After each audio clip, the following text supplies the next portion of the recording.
الحمدللہ رب العالمین والصلاة والسلام علی سید المرسلین محمد الرسول اللہ خاتم النبیین ولا نبی بعدہ وعلی آلہ واصحابہ وتابعین الی یوم القیامہ علیہم اجمعین۔ طلباء کرام، ناظرین و سامعین، السلام علیکم ورحمۃ اللہ وبرکاتہ۔ میں حکیم محمد علی بلوچ، آپ کا خادم، انقلابی دواخانہ گگر بن قاسم ٹاؤن کراچی سے آپ سے مخاطب ہوں۔ مجھے پوری دنیا سے کالیں آ رہی ہے، پاکستان سے بھی، ہندوستان سے بھی، کینیڈا سے بھی، کچھ سکھ لوگوں سے، کچھ عیسائی لوگوں سے، کچھ جو ہے نا مسلمانوں سے، کچھ اردو بولنے والوں سے، کچھ انگلش بولنے والوں سے، کچھ برازیل سے رات 2 کالیں آئی تھی۔ ان سب کالوں کا متن یہ ہے کہ اس وقت ایک آگ لگی ہوئی ہے کہ عورت اور مرد کے درمیان فاصلے بڑھ رہے ہیں اور ان کی جو ازدواجی زندگی ہے وہ خراب ہو رہی ہے۔ اس کی وجہ سے پوری معاشرت میں ایک آگ لگی ہوئی ہے۔ آج ہم اس موضوع پہ بات کریں گے۔ تو اس موضوع کے 3 پہلو ہیں۔ پہلا پہلو تو یہ ہے کہ دیر سے شادی ہونا۔ دیر سے شادی ہونے کی وجہ سے عورت کی ایکسپلوٹیشن بڑھ جاتی ہے اور مرد کا جو ہے نا وہ تند تیز ہونا اور خوشگوار ہونا ختم ہو جاتا ہے۔ اور دوسرا سبب جو ہے وہ ہے ہمارے معاشرے میں اور بیرونی معاشرے میں، مسلمانوں کے معاشرے میں، غیر مسلمانوں کے معاشرے میں منشیات کا استعمال، جس میں سب سے بڑی چیز شراب ہے۔ تیسرا جو ہے سب سے بڑا سبب وہ ہے سوشل میڈیا۔ سوشل میڈیا نے عورت کو مرد سے نفرت دلا دی ہے اور مرد چاہتا ہے کہ میری غلام بن کے رہے۔ وہ چاہتی ہے کہ میں آزاد رہوں، جو میں کہوں مرد وہ کرے، اور مرد کرتا ہے جو میں کہوں وہ عورت کرے۔ تو اب سلسلہ اس لیے خراب ہو رہا ہے۔ اس کی وجہ سے جنسی مسائل بھی جنم لے رہے ہیں۔ یعنی کسی کو صورت انزال کی مصیبت کھڑی ہو گئی ہے اور کسی کو جو ہے نا وہ انگیز ہی نہیں ہوتا۔ اگر کسی کو خیال آتا ہے عورت کا موڈ نہیں ہے، عورت انکار کر کر کے ہاں کرتی ہے، تب اس کا انگیز ختم ہو چکا ہے۔ اس سب طرح سے یہ مسئلہ بہت ہی خراب حالت بن چکی ہے۔ لہذا اب ہمیں کیا کرنا چاہیے کہ اس مسئلے کو ہم ڈیل کریں۔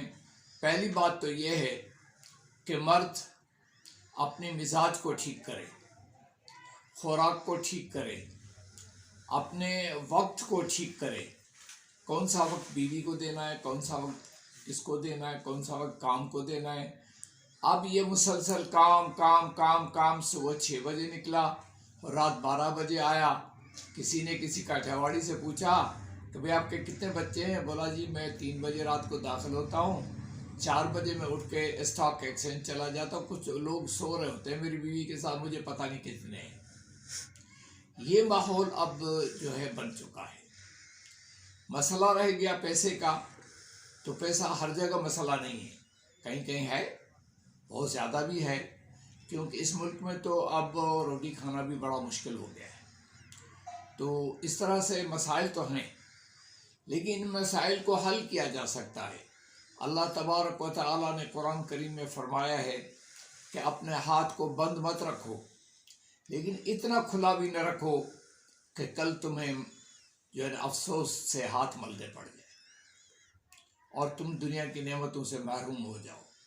اس لیے میانہ روی اختیار کرنا، باتوں میں، گفتگو میں، اٹھنے میں، بیٹھنے میں، یہ ضروری ہے۔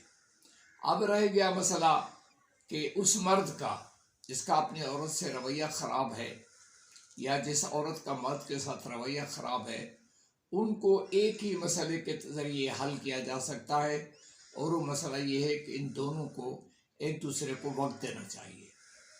کبھی کبھی دونوں مل کر تفریح پہ نکل گئے، کبھی کبھی دونوں مل کر اکیلے کمرے میں 1 گھنٹہ باتیں کرتے رہے اور ایک دوسرے کو سمجھاتے رہے، کچھ اس سے سمجھتے رہے۔ جب عورت کوئی انتہائی چوٹی کی بات کر لے تو مرد کو چاہیے اس کو برداشت کر لے. جب مرد کوئی چوٹی کی بات کر لے تو عورت کا فرض بنتا ہے کہ وہ اس کو برداشت کر لے، چپ چاپ سن لے اس کو، پھر اس پہ ڈسکس ہو سکتی ہے. پہلا یہ ہے چینج دا بیہیویئرس، اپنے رویے درست کرو. اللہ تبارک تعالیٰ نے قرآن کریم میں فرمایا قولوا للناس حسنا، لوگوں کے ساتھ بہترین طریقے سے گفتگو کرو. حسنا، سب سے بہتر گفتگو کرو. اس سے کیا ہوتا ہے؟ مسائل کم ہوتے ہیں. اب رہ گیا مسئلہ کہ ان حالات میں لوگوں کے جو جنسی مسائل پیدا ہو رہے ہیں اس کی وجہ سے طلاقیں بڑھ رہی ہیں اور جو لوگوں میں دشمنیاں پیدا ہو رہی ہیں اور وہ دلہا اور سسرال میں جھگڑا ہو رہا ہے، میاں بیوی میں جھگڑا ہو رہا ہے، بیوی اور اس کے سسرال جو دلہا کے والدین ہیں ان کے ساتھ جھگڑا، ساس اور بہو کا جھگڑا ہے. ساس اور بہو کا جھگڑا تو بہت پرانا ہے. ساس سمجھتی ہے کہ بہو کے آنے کے بعد پہلے تو وہ بڑی خوشیاں مناتی ہے، واری واری جاتی ہے، جب وہ آ جاتی ہے گھر میں پھر اس کو احساس ہوتا ہے کہ میری بادشاہی اب آہستہ آہستہ ختم ہو رہی ہے، اب ایک نئی حکومت قائم ہو رہی ہے جو مستقل حکومت ہے. میں اب عارضی ہو گئی ہوں اور جو حکومت آئی ہے وہ مستقل ہے. یہ جھگڑا تو چلتا رہے گا قیامت تک، یہ ختم ہونے کا نام نہیں لے گا. بڑا مشکل کام ہے. اب جس مرد کے جنسی مسائل ہیں اور جس عورت کے جنسی مسائل ہیں ہم ان کے حل کی بات کرتے ہیں. مرد جو ہے اپنی خوراک پہ دھیان دے، جو خوراک اس کے لیے بہتر ہے، اس کو طاقت دیتی ہے، وہ استعمال کرے. مثال کے طور پر انڈے کا حلوہ، میرے خیال میں دیسی مرغی کے انڈے کا حلوہ میرے خیال میں مرد کے لیے سب سے طاقتور دوا ہے. یعنی ٹیسٹوسٹیرون پیدا کرنا ہے تو یہ اس سے بڑی دوا کوئی ہے ہی نہیں. اور اس کا فارمولہ میں نے 2-4 دفعہ بتایا ہے، آج پھر بتا دیتا ہوں. 2 انڈے، 1 پاؤ دودھ، 2 چمچ شہد، 2 چمچ جو ہے نا اصلی دیسی گائے کا گھی، اور 1 کپ پیاز کا پانی. پیاز سرخ ہو یا سفید ہو، سفید بہتر ہے چونکہ میسر نہیں ہوتا تو سرخ بھی بہتر ہے. اس سب کو ملا کے فل حل کر کے تھوڑی دیر کے لیے گرم کرو گے تو حلوہ بن جائے گا. اس کے ساتھ روٹی نہیں کھانی، کچھ بھی نہیں کھانا، اس کو کھانا ہے اور 1 کپ دودھ پتی چائے پی کے اپنے کام پہ چلے جانا. یہ مرد کے لیے کمال کی خوراک ہے. نمبر 2، جب بھی چائے پیے تو اس میں 2 لونگ، 1 بڑا ٹکڑا دارچینی کا اور 2 چھوٹی الائچیوں کے دانے وہ اس میں ضرور ڈالیں. جب چائے پینے لگے تو 2 لونگ اور چھوٹی الائچیوں کے دانے یہ چبا چبا کر کھا لے اور اوپر سے چائے پی لے. یہ بھی مرد کے لیے ایک طاقت کا بہت بڑا نسخہ ہے. رہ گئی عورت، تو عورت کے لیے دارچینی اور چھوٹی الائچی والی قہوہ چائے پینا اس کے چربی کو کم کرتا ہے، اس کی شہوت کو ٹھیک کرتا ہے اور اس کے جو ماہواری کا نظام ہے جس سے اس کو شوق پیدا ہوتا ہے اور جو اس کو ماہواری آتی ہے اس کے بعد جو اس کے 10 دن ہیں وہ بہت اہم ہیں. ان دنوں میں مرد کو چاہیے کہ اپنی عورت کے ساتھ اچھا سلوک کرے، اس کے ساتھ ہم بستری کرے، جو اللہ نے جائز قرار دی ہے اس طریقے پہ رہے. اس طرح سے یہ معاملات حل ہو سکتے ہیں. رہ گیا مسئلہ سوشل میڈیا کا، تو یہ تو ہماری جان نہیں چھوڑنے والی، یہ تو اور آگے جا رہی ہے. یہ تو اب ایسے کیمرے بھی آ گئے ہیں اور جو آپ تصویر بناؤ گے تو ان کو تو کپڑے پہنے ہوئے ہیں لیکن وہ آدمی اندر آپ کو ننگا نظر آئے گا. ایسے کیمرے، لیزر کیمرے بھی آ گئے ہیں. تو اللہ تبارک تعالیٰ نے رحم فرمائے ورنہ ہماری حالت تو خراب ہو جائے گی. خصوصاً مسلمانوں کے لیے تو بے حیائی بہت خطرناک چیز ہے. یاد رکھیں، جو قومیں اللہ اور اس کے رسول صلی اللہ علیہ وسلم کے احکامات پہ نہیں چلتی، اللہ ان کو تنزل کی طرف لے جاتا ہے. اس کی ایک بڑی مثال میں دیا کرتا ہوں کہ برطانیہ میں سب سے پہلے نکاح کو چھوڑ دیا گیا. بہت قلیل نکاح ہوتا ہے، 10% شادی ہوتی ہے، ورنہ عورتیں پرائیویٹلی مردوں کے ساتھ مباشرت میں مبتلا ہوتی ہیں. اس کا سبب کیا ملا کہ آج کل جو وزیر اعظم ہے برطانیہ کا وہ ایک ہندو ہے، وہ ہندوستان کا باسی ہے اب وہ وزیر اعظم ہے ان کا۔ افغان انگریز بہت تیزی سے کم ہو رہے ہیں اور ایشیا کی آبادی بڑھ رہی ہے وہاں، چونکہ انہوں نے ایشیا میں جب قبضہ کیا تو ایشیا سے لوگوں کو برطانیہ پہنچایا، تو ان کی آبادی بہت تیزی سے بڑھ رہی ہے، خصوصاً مسلمان 8 وزیر ہیں اور بہت بڑے سٹیز جو ہیں ان کے میئر بھی مسلمان ہیں۔